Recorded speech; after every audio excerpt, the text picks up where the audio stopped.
nangyayari di maasahan ni Kari sa kanyang kapaligiran, sa kanyang taniman.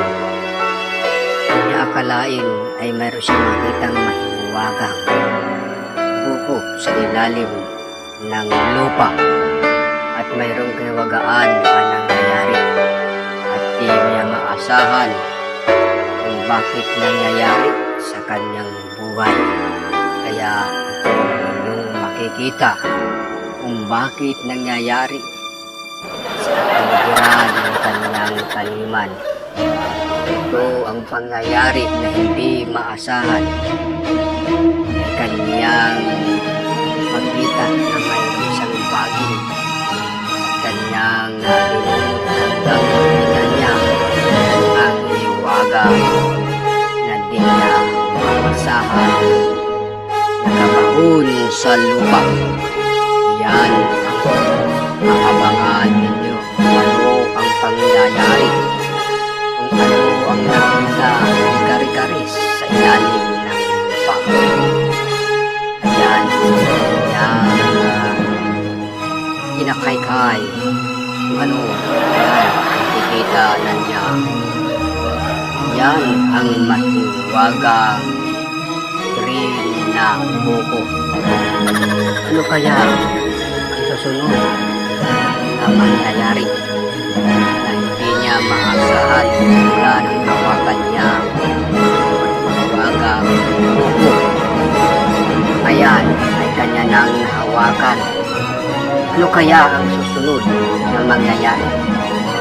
Yan ay inyong abangan kung bakit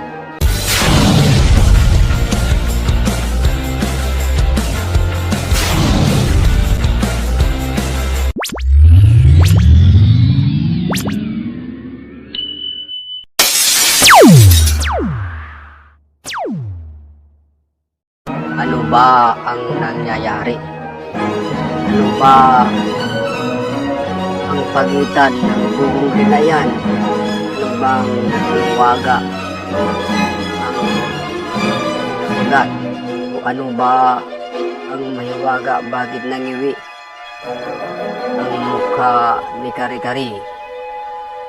Ano bang talaga ang nangyayari? Ano ba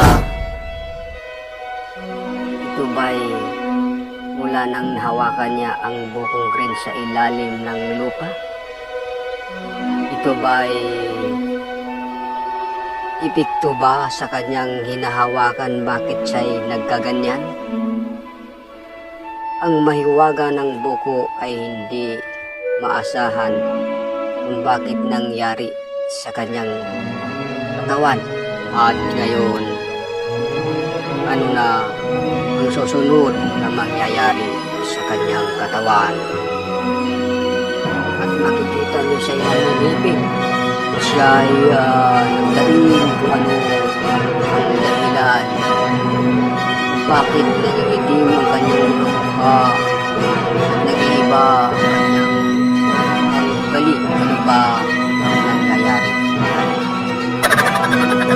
Hindi masahan para bang mayroon sa kanyang sumanib na hindi maintindihan at nakalakad-lakad na lang siya sa kanyang taniman. Ano ba ang dahilan? Simula nang nahawakan niya ang buko sa ilalim ng lupa, para bang di na niya maintindihan, di na makontrol ang kanyang kalagayan. Para bang siyang sinaniban o siya ba'y naglalaro na lang? Di natin maiwasan na talagang mahiwagang buko na yun ay mayroong power na hindi maintindihan at simula na siyang nakahawak sa buko at para bang inayunan siya ng panahon sa sarili, parang naglalaro na parang bata. Ayan, parang patungo sa ilog ang kanyang kaisipan at sumakay pa sa palwa ng isang buko. Ayan, papalustos pa siya hanggang sa dulo. Ano ba ang tawagang nangyayari ito? At sumakay siya at patungo ay siyang naglundag di masahan hanggang bumagsak doon sa ilog at napaligid na lang si Karin. Nangyari sa puso waga.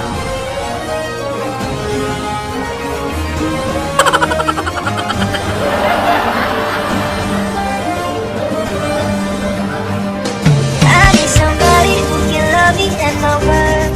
No, I'm not perfect, but I hope you see my.